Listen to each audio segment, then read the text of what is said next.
मुझे उन लोगों में चुनना है जो लोग, जो वर्ग, जो समाज पप्पू यादव से पागल की तरह प्यार करता। बता नहीं रहे मैंने सर। कहा ना कि जो विचारधारा दलित गरीब के साथ और पूर्णिया के हित की बात होगी, देश के पीएम इतना डर जाए किसी व्यक्ति से, नरेंद्र मोदी डरे हुए हैं डरे हुए। मंत्री पूर्णिया के पास एयरपोर्ट से। पे हमको पैर पकड़ना पड़ेगा। पूर्णिया सीमांचल, कोसी और बिहार को नंबर 1 करने के लिए कुछ भी करेंगे कि बिहार के सवाल पर कोई कंप्रोमाइज़ नहीं होगा। सदन में आवाज़ भी गूंजेगा, ज़रूरत होगी तो हमें राजनीति, बिहार की गंदी और दलदल राजनीति से कोई लेना देना नहीं। नमस्कार, आप देख रहे हैं लाइव सिटीज। मैं हूं आपके साथ सौरभ राज, मेरे साथ पप्पू यादव हैं। पप्पू यादव के लोकसभा क्षेत्र के अंतर्गत जो रुपौली विधानसभा क्षेत्र आता है, वहां पे उपचुनाव होने हैं। वहां पे फिर से इंडिया अलायंस से, आरजेडी से बीमा भारती चुनावी मैदान में है और लोकसभा चुनाव में पप्पू यादव के खिलाफ वो चुनाव भी लड़ी, हार भी गई। पप्पू यादव ने हरा दिया, लेकिन विधानसभा चुनाव में पप्पू यादव साथ दिख रहे हैं अपने प्रतिद्वंदी की। इनसे बात करेंगे। पप्पू जी, एक तस्वीर आपकी वायरल हो रही है, बीमा भारती के साथ आप मुलाकात कर रहे हैं, तो क्या आपने समर्थन दे दिया आप अपने प्रतिद्वंदी को, अपने विरोधी को? आप घर आए तो आपको भगा था। तो घर आई थी बीमा आप भारती। इज्जत परिवार की तरह आई, घर में आई तो सम्मान न करें बेटी की तरह। जरा बताइए, ये सब आधा कांग्रेसी बीजेपी में चला गया, जी। तब ना बीजेपी का आधा कांग्रेसी। जहाँ देखिए मंत्रिमंडल में कांग्रेसी है, तो क्या दुश्मनी करें लोग? चुनाव में तो लोग लड़ते ही हैं। लेकिन जमकर लड़ाई हुई थी। बहुत वो सारे लड़ाई नहीं, थोड़ा सा ज़्यादा ही हो गया था। वो अब पार्टी दल के अपने अपने विचार होते हैं और हम कांग्रेस के विचारधारा के साथ हैं। तो ऐसे समय में हम जाएं या ना जाएं, कांग्रेस और सारे साथी वहाँ पर काम कर रहे होंगे। अब जनता, देखिए एक बात समझिए, जनता पूरे बिहार के अपराधी लोग रुपौली पहुँच जाएं, कोई अपराधी बचबे नहीं किया जो रुपौली ना पहुँचे, तो जनता क्या करे? आप कब जा रहे हैं रुपौली, ये बताइए। बाहर से आए हुए अपराधियों के साथ खड़े हो जाएं। आप हमको बताइए ना, हमें नहीं पता कि कौन क्या करेंगे। हम इतना जानते हैं जी कि रुपौली की जनता हमेशा गरीबों के पक्ष में, चाहे सीपीआई देखिए, सीपीएम देखिए, माले देखिए, जब भी कोई वहाँ चुनाव जीता है तो गरीब लोग जीते हैं। आप कब जा रहे हैं रुपौली, ये बताइए सर। आप कब जा रहे हैं? पप्पू यादव के जाना मतलब आप क्या समझ रहे हैं? हम रुपौली के जनता से ना, पप्पू यादव इतना बड़ा आदमी है, पूर्णिया की जनता से ना, तो हमसे बड़े वर्कर वहाँ नेता लोग हैं ना, जो हमारे प्रतिनिधि हैं, मुखिया जी हैं, जिला परिषद है, जो हमारे साथी आपके हैं, भी लोग वहाँ काम कर रहे हैं। सारे लोग किसके लिए काम कर रहे हैं? जो अच्छे लोग हैं उनके लिए। जहाँ कांग्रेस काम कर रही होगी, हमारे लोग उनके साथ काम कर रहे होंगे। पप्पू यादव क्या बीमा भारती को समर्थन दे दिए हैं या देने जा रहे हैं? यस और नो में जवाब दीजिए सर। हम इतने जानते हैं, अब आप ही हमको जवाब दिलाइएगा, आप ही तय करिएगा यस या नो। थोड़ा तो बताइए सर।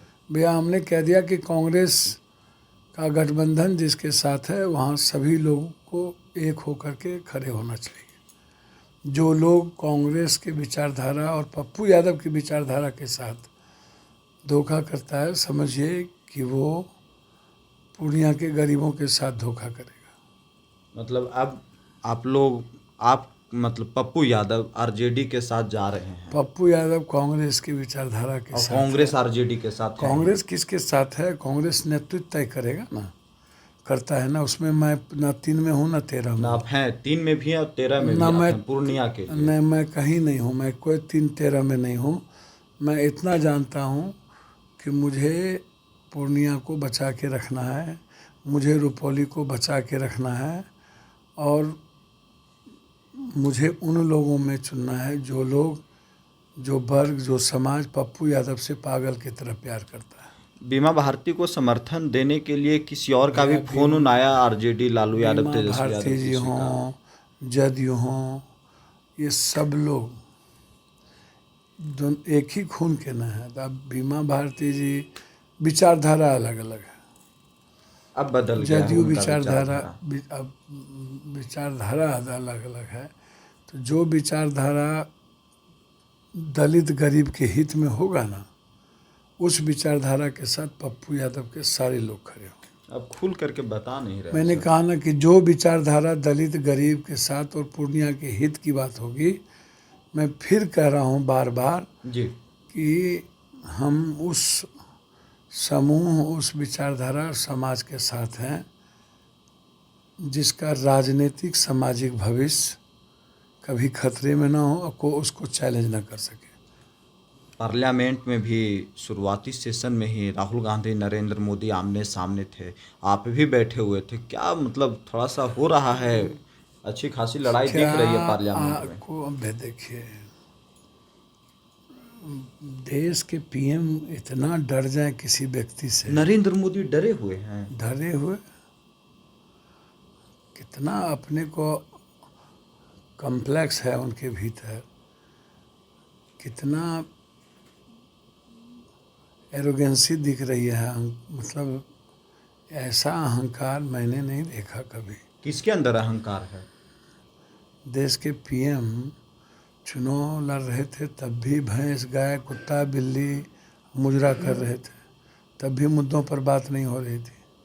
परजीवी की बात जब वो कर रहे थे तो मुझे आश्चर्य हो रहा था कि नीतीश बाबू को कितना गाली दिए थे।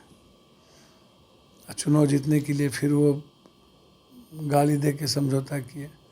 चिराग जी के परिवार को तोड़ दिया उन्होंने, घर तोड़ दिया, दल तोड़ दिया, आप चाचा को मंत्री बना दिया, इसको रोड पे ला दिया, फिर इस्तेमाल किया, फिर छोड़ दिया विधानसभा में, अब फिर लोकसभा में चिराग को साथ लाया और चाचा को लात मार दिया। अब इससे ज़्यादा अपॉर्चुनिस्ट क्या हो सकता? अब हमको बताइए ना। चंद्रा बाबू नायडू को जेल में बंद किया, अब फिर साथ लाया। कांग्रेस भी आपके साथ हुआ ही नहीं कि आपको शामिल कराई?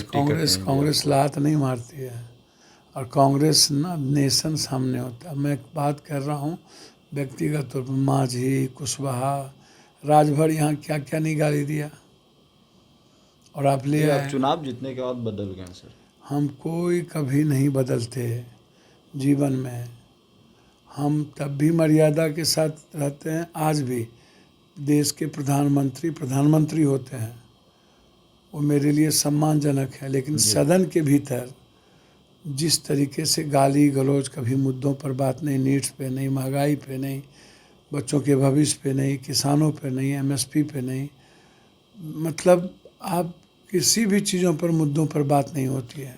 आप पूर्णिया एयरपोर्ट बनाने के लिए भी गए हुए थे आप? पूर्णिया एयरपोर्ट पे हमको पैर पकड़ना पड़ेगा। पूर्णिया सीमांचल, कोसी और बिहार को नंबर 1 करने के लिए कुछ भी करेंगे। पूर्णिया में एयरपोर्ट बनवा दीजिएगा। जी पूर्णिया में भैया, वो सपना आज से हमारा थोड़ी है। 24 साल पहले यह डिमांड पप्पू यादव सदन में किया था। पूरा होने में कितना साल लगेगा? 24 साल पहले यह डिमांड पप्पू यादव ने उठाया था। पहला आवाज़ था दरभंगा का, पूर्णिया का, भागलपुर का, पहला आवाज़ था।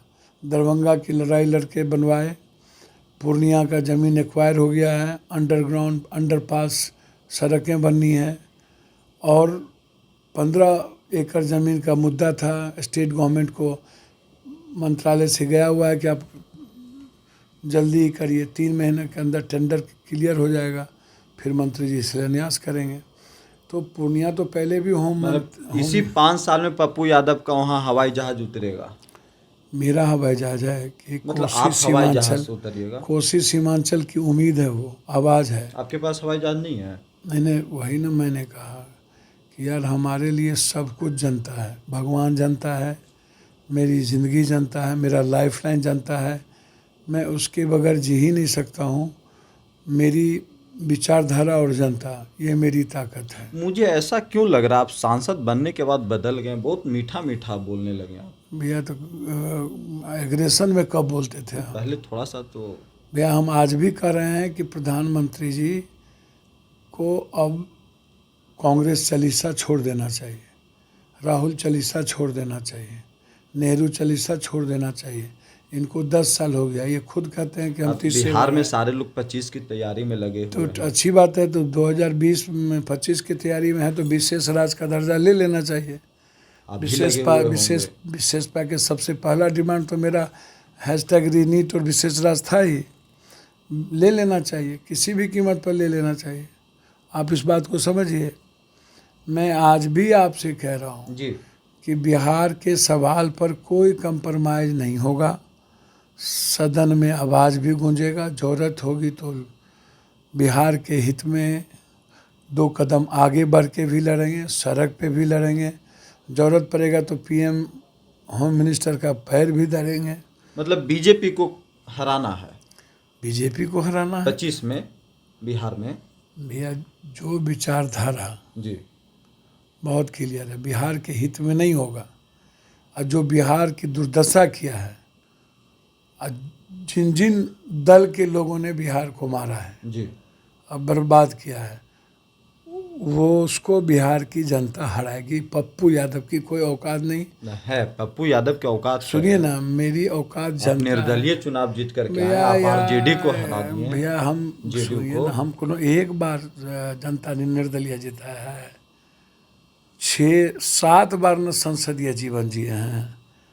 90 में न एमएलए सिंहेश्वर की जनता ने जिताई बेटे की तरह। मधेपुरा में, सुपौल में मैडम रही। लगातार कोसी सीमांचल एक भरोसा करता है, उम्मीद करता है।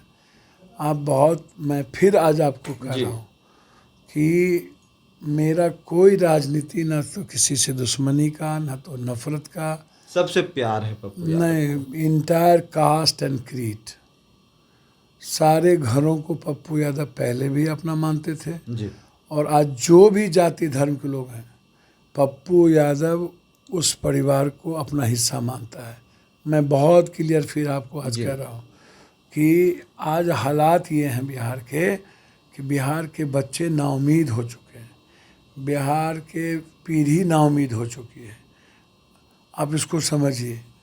आप बिहार के डेवलपमेंट पर बात करते ही नहीं हैं। आप ले जाते हैं बीमा जी, तो ले जाते हैं नरेंद्र मोदी जी, तो ले जाते हैं सब। भैया सदन में की बात आयोराम अब गए। रोजगार की बात होगी आगे। अब रोजगार की ही बात नहीं होगी, बिहार के तरक्की की बात कीजिए। बिहार के हम तरक्की तो की बात मगध करेंगे। के विशेष पैकेज की बात कर रहे हैं। अच्छा, मगध के लिए। मगध के लिए ही तो करता है। मगध में तो पदयात्रा की है 3-3, 4-4 बार, 100-100 किलोमीटर, 200 किलोमीटर, पानी के सवाल पर उस इलाके। अब देखिएगा पानी के सवाल पर मगध को लेकर के कितनी बड़ी लड़ाई हम लड़ेंगे, इतिहास बदल देंगे। कोसी सीमांचल हाई डैम को लेकर के बाढ़ से मुक्ति के लिए देखिएगा मतलब कितनी पूरे बड़ी। बिहार के लिए आप काम कर रहे हैं। प्रणाम पूर्णिया नहीं, प्रणाम बिहार, सलाम बिहार। सर बिहार ना जी। एक नया परिवर्तन चाहता है, और एक आप लोग कीजिए फिर। सर तो ये बिहार की जनता को पहले आप भरोसे में लीजिएगा ना। जी बिहार की जनता ट्रस्ट करेगी ना। आप बेफिक्र रहें। जी हमें राजनीति, बिहार की गंदी और दलदल राजनीति से कोई लेना देना नहीं। बस आप बार बार रुपौली पूछते हैं, तो रुपौली के बारे में आप इतना जान लीजिए कि जी। रुपौली हमेशा अत्यंत पिछड़ी जाति, पिछड़ा दलितों को और माइनॉरिटीज़ का वो क्षेत्र है। और निश्चित रूप से हम चाहेंगे कि किसी भी परिस्थिति में वहाँ अत्यंत पिछड़ी जाति की जीत हो।